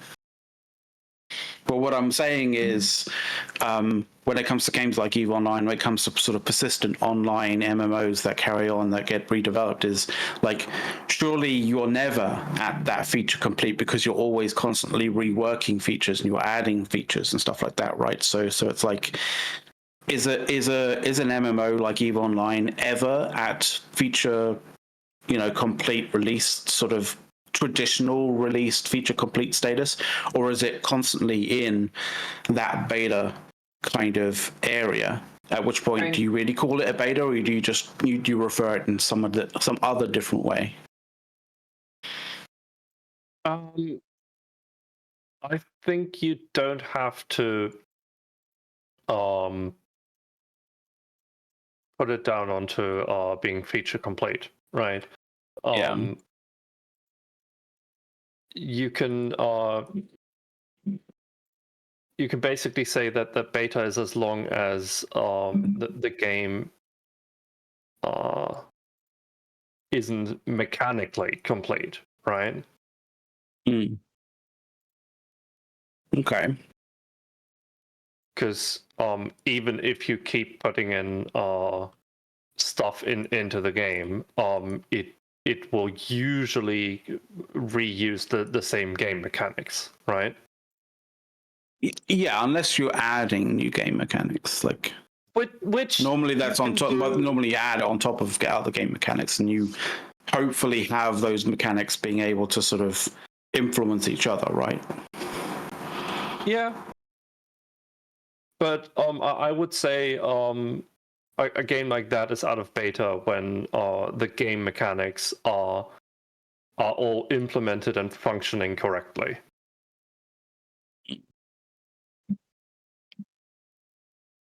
Correctly being the hinging point there. Yeah, some companies seem to have issues with, like, making sure that the correctly side of things is working as intended. Or at least seem to have, like, a different idea of what intended or working as intended actually means. You know, Rotati coming in going, or you know, coming in basically saying, yeah, well, the game isn't working as we intend it to be. And, you know, us gamers basically kind of going, I don't know what you mean. This is how you implemented it. And this is how we're, you know, how we are reacting and utilizing it as. Right? Yeah.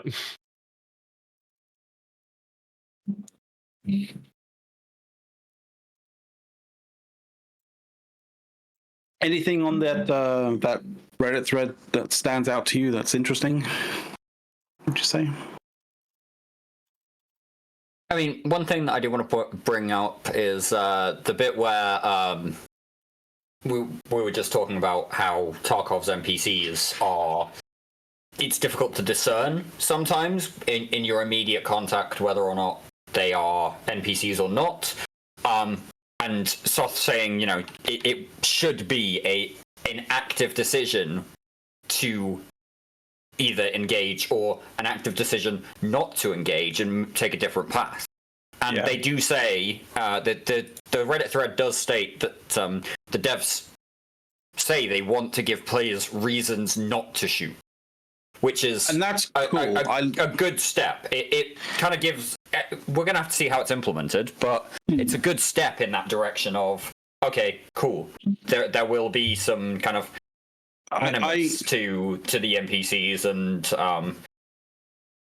yeah, I'm hopeful in that regard for the conversation. I do like that they're exploring that avenue, because I think it's very easy for game developers to just go, okay, well, we're going to give people the way that gamers will be able to, you know, take ownership of this and determine who wins and who doesn't win is going to be based on violence, right? And it's like, it's very easy for game developers to develop a game that's basically like that. And I've played a lot of games like that, and it's always interesting if you get if there are avenues to sort of find different ways of resolving something like that. Like, there's very few games that offer that. Eve is one of those ones that offers that. You know, with the uneasy alliances that we have, or the very, very strong bonds of friendship that, you know, that transcend like so many different things. And it's just, I kind of feel if Vanguard didn't have that, it wouldn't feel Eve enough, if you know what I mean.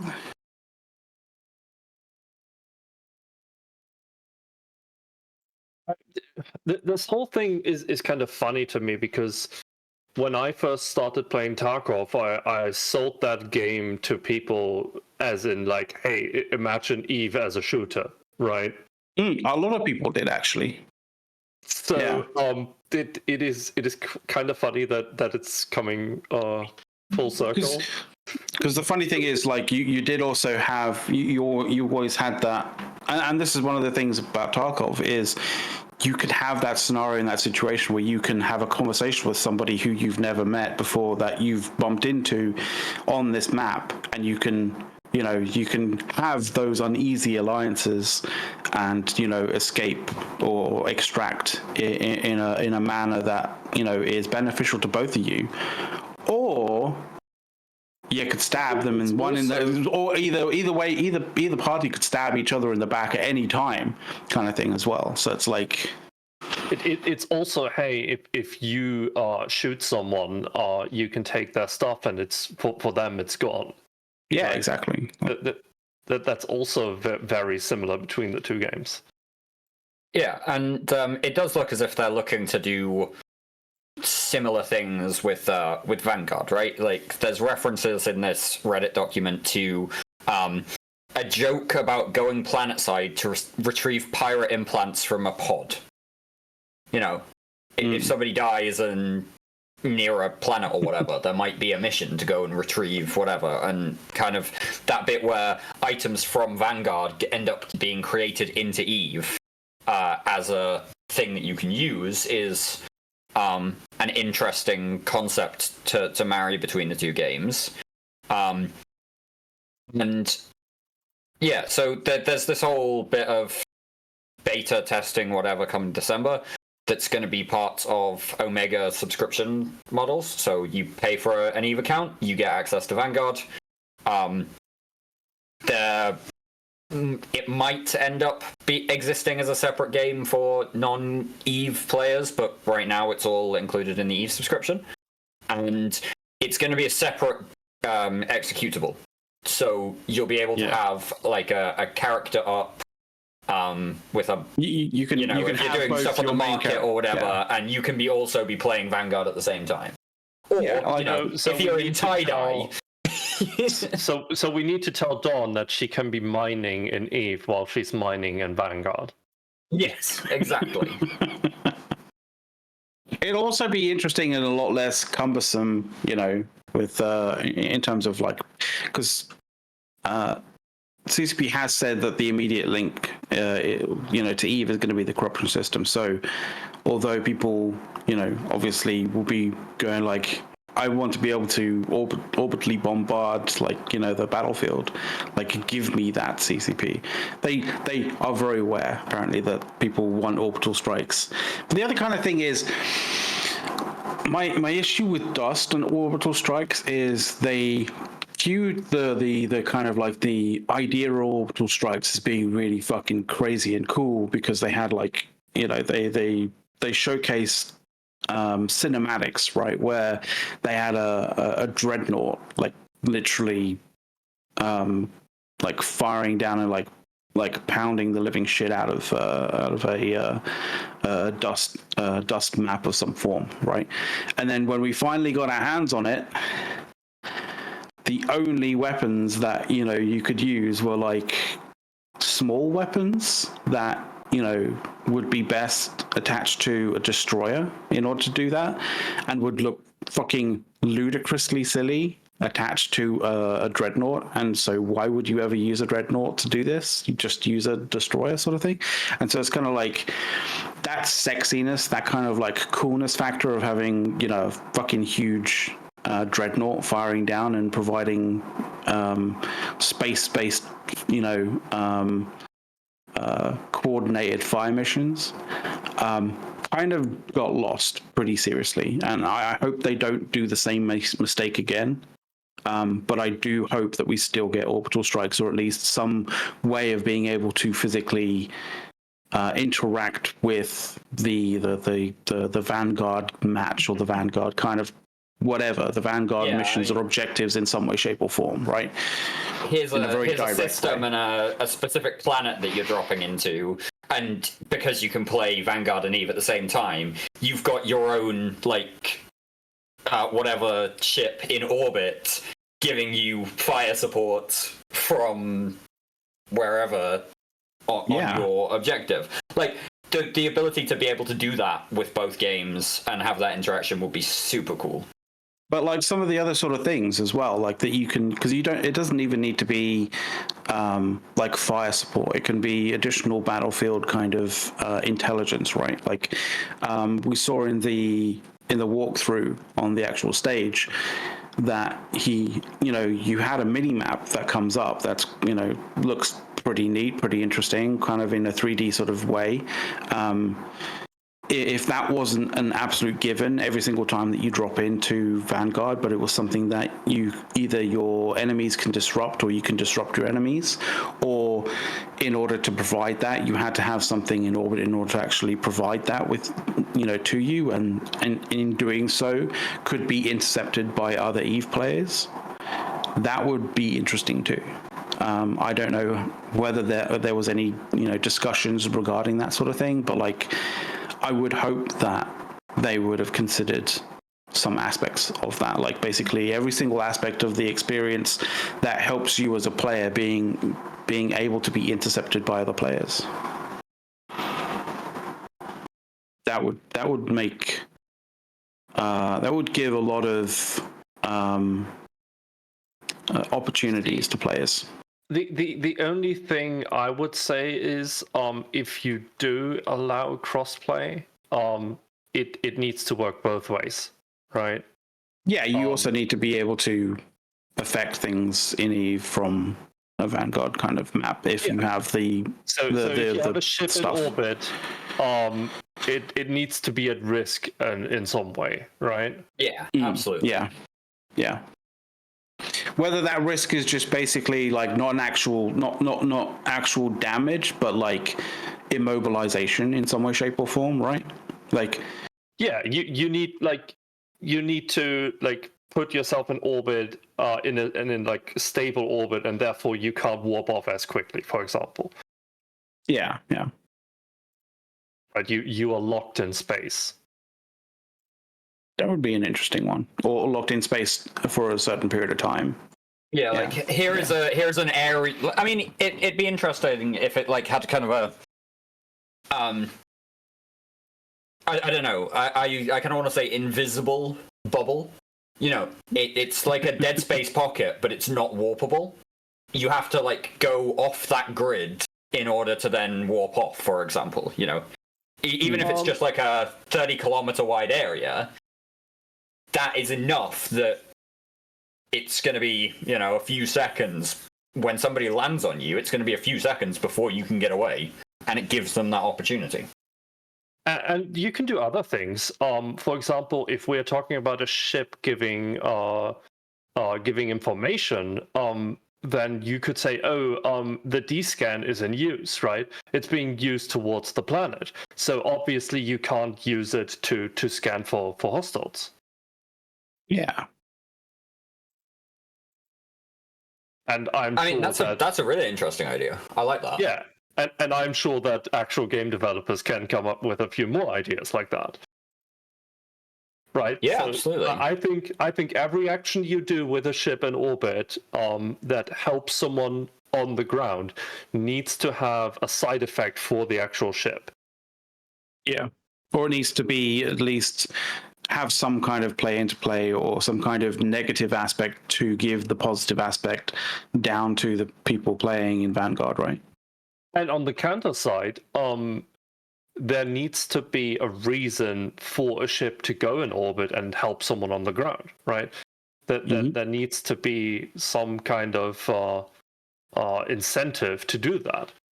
It'd be interesting to see if you like, because I mean, the entire idea of this is surrounding contracts, and each mission is like a contract, and you can be hired by, you know, the Guristas or the Angel Cartel, or in this Reddit document, it mentions still work with or be hired by Eve corporations, right? So it'd be interesting if as a Vanguard team, you could basically put out a contract for the duration of your mission, where, you know, if somebody goes and gives you fire support or observability support with a D-scan thing or whatever, you know, the next thing is, you can basically contract up for, hey, 50 million ISK, you come and do this for 10 minutes, and you get your 50 million ISK. And that kind of comes from the players, in the sense that the players put the contract up, and other people can come and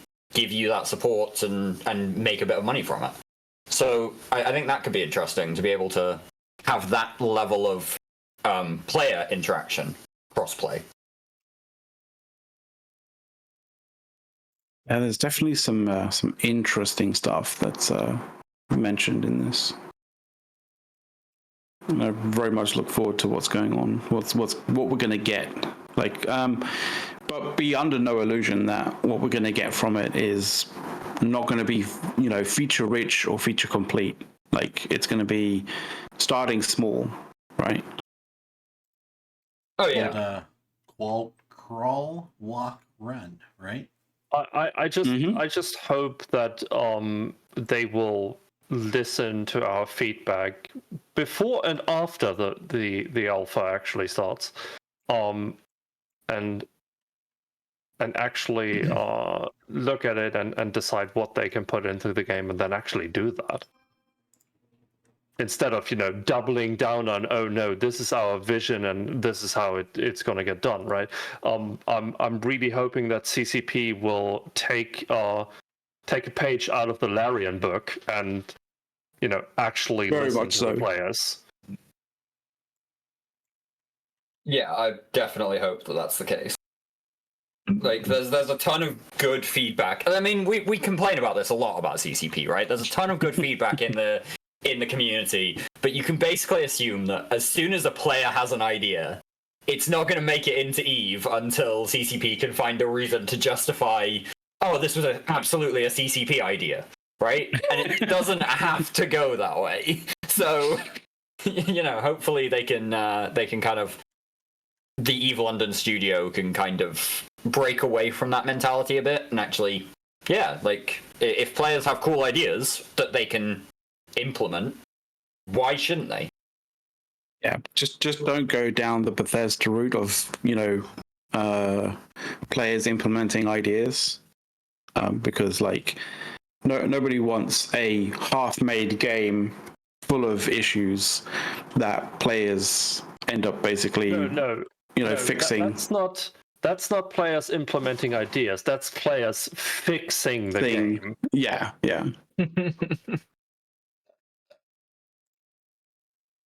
Yeah, that kind of difference needs to be very stark.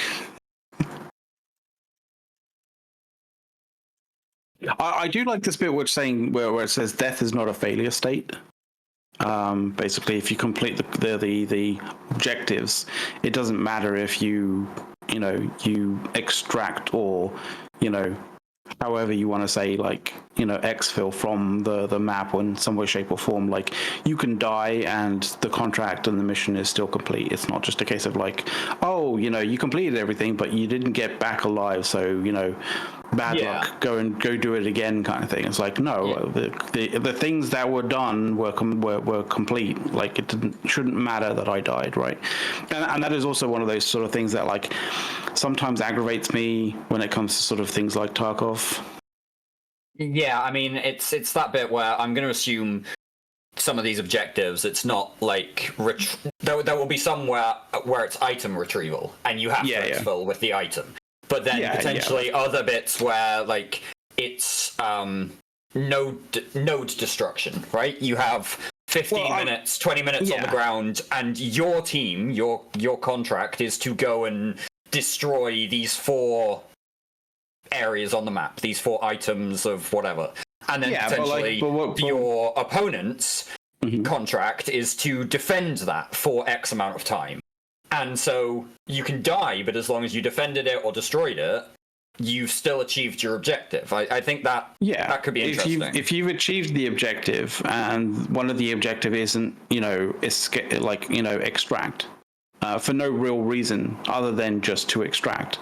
Like, because I've had that in Tarkov where it's been basically like, oh, I didn't complete the mission, I can't hand it in because the one thing that I wasn't able to do was extract, like, alive, as it were, right? So it's a case of like, I had to go back in to that particular map literally just to run to the extract, and that's it. Like, it seems stupid when you're given a kind of an objective like that you have to do, and it's not really, there's no real reason to do it other than to just to force this idea that you have to always survive each time, right? But that's the thing about Tarkov, right? It's still in development, and they have been working on a few of those quests.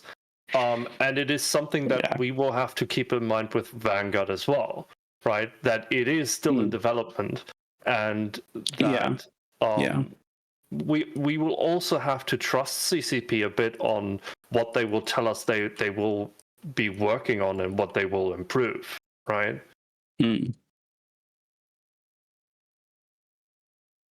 Yeah, so especially with these like open beta or kind of pre-release open play, is always that bit of you have to kind of trust. There's a bit of a two-way trust. The players have to trust that the developers are making the game in a good direction, but equally, like, the devs have to trust that the players are not just giving them crap feedback for the sake of giving them shit. It is actually because this aspect is especially frustrating, or that aspect is especially frustrating. And if they could just smooth it out a bit, so yeah, there's definitely an ongoing conversation that has to kind of happen with that. Yeah.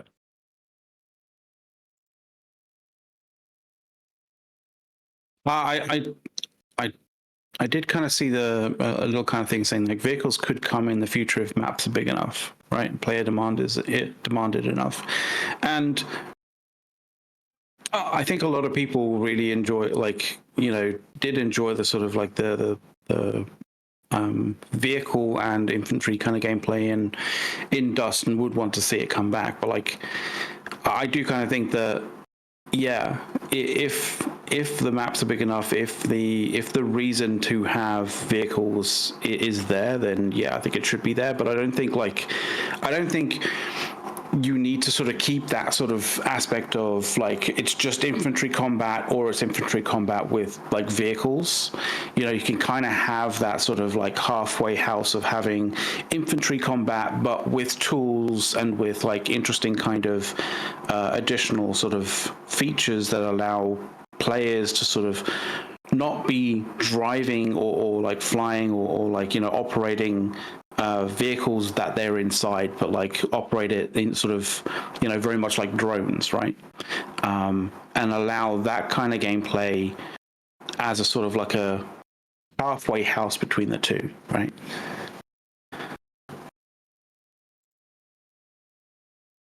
Yeah, and I mean, there's a mention here that they want to do vehicles maybe if they have some maps that are big enough. Yeah. So like, we'll have to wait and see.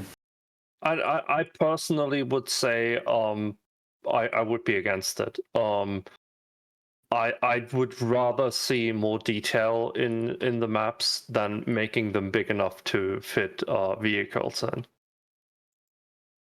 Because hopefully, we're still going to get like, I say hopefully here because they haven't said that they're going to do it. They just know that like they're aware that people want to do orbital strikes, but like we're still going to have a degree of additional stuff happening potentially, even if we don't have vehicles specifically in the game. We might have like things like orbital strikes potentially.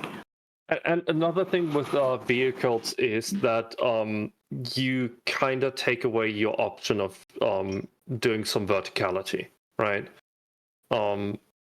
Which is something that is missing from a lot of shooters these days. Like having some high-rise buildings that you can go in, or if there's a downed spaceship, that spaceship isn't just one level you can go through, right? Yeah, it would have saying a sniper levels. Is showing.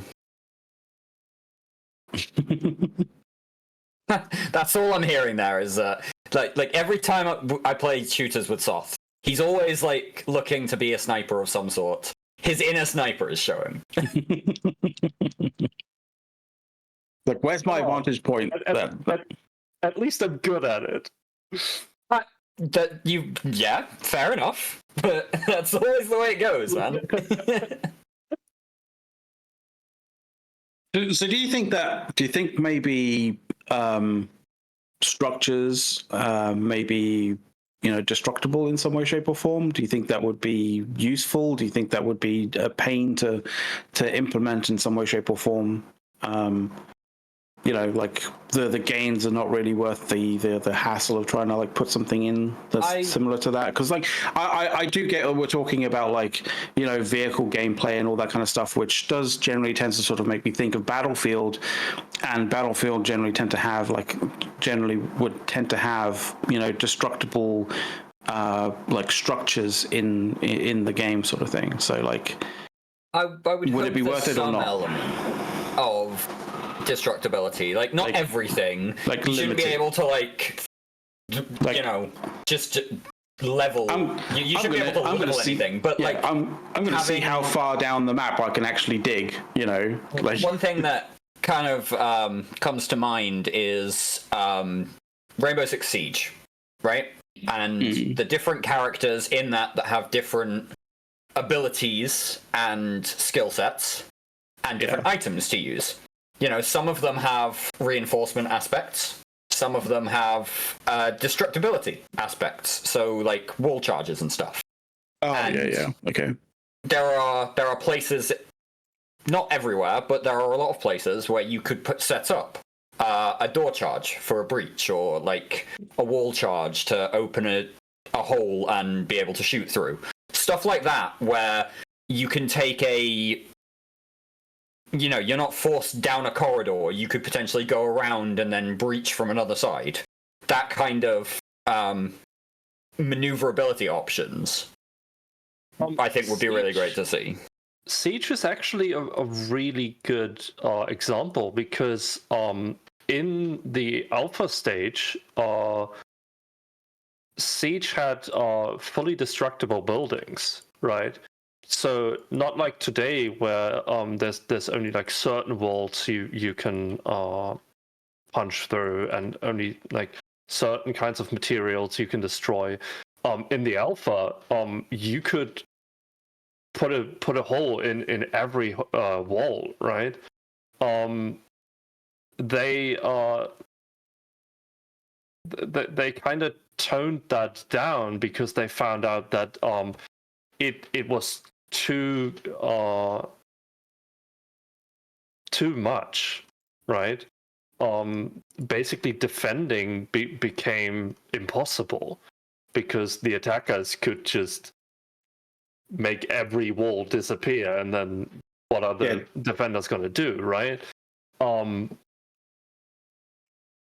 But I hope that CCP will have that moment as well, and actually realize, hey, this thing isn't working, but instead of just getting rid of it, we just need to tone it down a bit, right? Yeah, you end up making walls that can be considered to be structural, and so you can't drill holes through it in order to provide a new firing arc or angle, and stud walls that you can, for example, right? Like things like that, right? You can't fire this. You can't fire a hole through a pulse. You can't fire a hole through this bulkhead with a pulse laser, because it's a bulkhead of a downed ship. It's just not going to go through. So go find a wall that can. Right. Yeah, it's like it's made to resist the guns on a fucking Macario, right? Yeah, exactly, right. Or your tiny, something like that. Like your tiny pulse rifles isn't gonna do anything. Yeah, your scramble rifle's not going to do shit to that wall. But I think, Dirk, I think you also made a good point. Not Dirk, you. That it might not be worth investing time into this, because from what I've seen from the map so far, engagement are more meant to be on like a medium to long range, right? So destructibility isn't really necessary at that point. Also, we don't know what the maps will look like that they are making, right? If they are all like desolate places, then where are you conjuring up these walls that can be broken down, right? But there's also a sort of a mentality of, you don't want to create scenarios that just entirely advantage people camping, right? People basically just sitting in, what people at the Antarctic would refer to as like just sitting in a bush, right, and running. So, how you go about and incentivize that, I don't know. But in a sci-fi environment, you have a lot more avenues that you could potentially, explore in that regard, right? I mean, it comes back to information, right? If you have a ship in orbit doing recon for you, you could potentially do something like, hey, if someone hasn't moved more than a meter in the past 2 minutes, you can reveal their location, right? Then camping becomes kind of a death penalty for you, because if I know where you are, where you're camping, then I just throw some grenades under your ass, right? Yeah. Or throw a targeted like seeker grenade or something like that, right? Like, I don't know, things like that.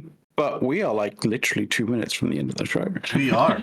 It's like one last thing time, man. We started a little late, so we got a couple minutes to go over, right? Okay. All right. So, I mean, we might as well start down from the top, I guess, maybe. Start down from the top. Yeah. Well, I mean, That brings Dirk. Dirk into play. Dawn isn't here, so Dirk. Dirk's in play. I mean, I'm just gonna give CCP some props this week. Like, Whoa. I actually, for the first time in a while, gave CCP real money last night. Resubbed a character, and I'm getting ready to actually like play Eve properly again for the first time in a while, right? Like, I've kept my hand in, I've done little bits pootling around here and there, but I've not really been playing Eve in the way that I used to, with, multiple accounts and all the rest of it. And I'm actually starting to spin that back up ahead of the Havoc expansion and, my Vanity Titan that will be coming along. Nice. And it's just that bit of like, I'm actually excited about the direction the game's taking again, and so like, yeah, I'm just gonna give CCP some props this week for like getting me excited about Eve again. It's an interesting experience to kind of go, yes, this is actually something cool, and I think it's gonna be fun.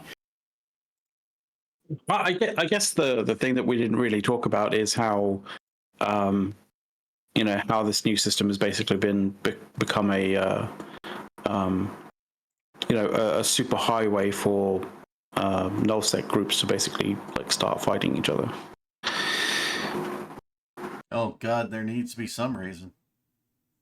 I mean, whether that's good or bad, I don't know, but like I think there's some CCP candidates that both wasn't expecting this and didn't like it. Not talking about any particular person at all. Fans might.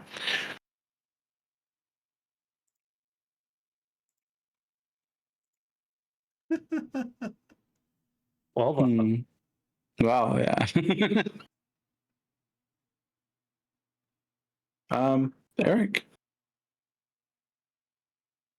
I got nothing. Dirk just blew me away. I'm blown away by Dirk. That's all there is. I do have one last thing, Dirk. When are we gonna have our ESI show? Yeah, I need to get back on organizing that. Okay. I will take a look at that during the week and see if we can figure out a schedule to get a bunch of developers on and talk about ESI a bit more properly. That would be useful for sure. We have questions. And we also need to remember that we need to put in a request to CCP for some of the art team guys to come on around the Havoc release next month. Oh yeah. And I have heard that like we could, in doing so, we should probably also put a little bit of a request for a Vanguard dev as well to come on, because I have heard that going through the proper channels could. I was told that going through the proper channels to do so could very well give us the opportunity that we desire. So yeah, we need to do that. You heard it here first, guys. Desire. You heard it here first. We're going to try and get a Vanguard dev on to take questions while under interrogative an interrogative environment probably. Nah, we won't be like that. We'll be nice and civil. We always are when we have CCP on. Mm-hmm. We will be civil, but there will not be softballs. That's a good point, and we know how to. We know how to. Well, with adequate with adequate kind of like prep time, we definitely know how to phrase things in a way that is much more agreeable than trying to basically come at somebody. I just want to point out that one of our questions for the CSM candidates literally was, "What the fuck is wrong with you?" So, But that yes, that is true. But that wasn't to CCPers. That was only to it was a it was a crucible kind of moment, right? Like they have to be able to defend themselves. All right. So sorry. yeah, So- Eric just stole my last thing. So, when's that happening? God damn it, Doug. I refer you back to my previous answers. See, I was going to talk about like I did potentially want to bring up like some good like like gaming releases coming up, because like September was damn good, but like October's looking all right as well. I've been playing a lot of Not Eve, so especially this week. So but yeah. Yeah, Shocking. Apparently, Assassin's Creed Mirage came out, and it is like not exactly great. But then again, people were very concerned about where Ubisoft was going with it. So yeah, makes sense. But you got City Skyline 2, which is like, if you like city building, holy fucking crap, City Skyline is like ludicrous to that, to the most insane respects. But like I think I'm fairly certain Sothrasil would be able to agree with me. But like last month with Baldur's Gate, I think that's still got. Was that last month or the month before? Because I think it was probably the month before. But like, it's got so much replayability and stuff, and people have been enjoying it so much that like I could understand if it was actually the month before, but whatever. To be honest, I played through it once, and then put it to the side, and I have been playing Diablo 3. That's another blast from earlier this year. Yeah. Yeah. So there's a new season out, so I thought, why not just blast through the season? But yeah, I started another playthrough of Baldur's Gate yesterday. But I mean, it was so much replayability though. That's the thing. So yeah, you gotta keep in mind I had like over 200 hours in early access, so that's fair. Yeah, I've already had a lot of replayability, so to say. That's why I only played through once. But yeah, I started a second playthrough. We know some people who have been playing through various different different styles of play for various different reasons, don't we, Soth? Yeah. Yeah, the less said about that in a Twitch chat, probably the better, or in a Twitch show, the better. I'm probably at some point going to break open break out my copy of Cyberpunk and actually like download the update to it, as it were, because apparently it's made it a lot better. Yeah, but I don't think it addressed any of the issues I had with it, which is the quest design. Yeah, okay, that's fair. Other than that, I think we're good. Like, I didn't exactly have a ton of things to talk about, but I just wanted like spitball about stuff with you guys on the show. Right. Yeah. One other thing, the one thing which I guess we should talk about because it is upcoming. But like I have had a bit of a inside track on something that might be happening. Everybody get real close to the screen so we can hear. So he only has to whisper. On the Meta Show. Yeah, something's happening on the Meta Show that you might want to check out. Oh, really? I'm not saying When is the meta show? that it. I'm not saying that it's certain, but it might be certain. But like, there might be a wild Asher that appears. Yeah, I know. Don't tell anybody. I mean, that's insider information, INN stuff. So we shouldn't really tell the audience. So good thing you whispered that, and we had to get real close to hear it. Exactly. Okay. It's only for our little clique of fans who watch the show. Just remember, like every Push a Talk, you heard just the you guys. super secret insider information here first. Mm-hmm. Because you're here with us. All right. Well, that looks like another wrap here at 3:08 p.m. U.S. Eastern Time. Coming to you live from Gino's Cheesesteaks in Philadelphia. Not really. But we'll pretend because, Sothrasil loves Cheese Whiz. That's. I'm going to make that bumper sticker. We're all going to get one. But yes. So everybody, you have a great day. What is it? A little less than an hour, about 50 minutes. We've got the Meta Show coming up with no divulged secrets from this show on the Meta Show. So everybody have a great weekend and enjoy the Meta Show. Everybody, bye. Bye. All See you right, next week, guys. and we are See ya. out of here. I want to do the Dennis Miller. So how we gotta do it? How he used to end the news on Saturday Night Live, where he like signs a paper, throws it out. It's awesome. We gotta do something cool like that. Later, folks.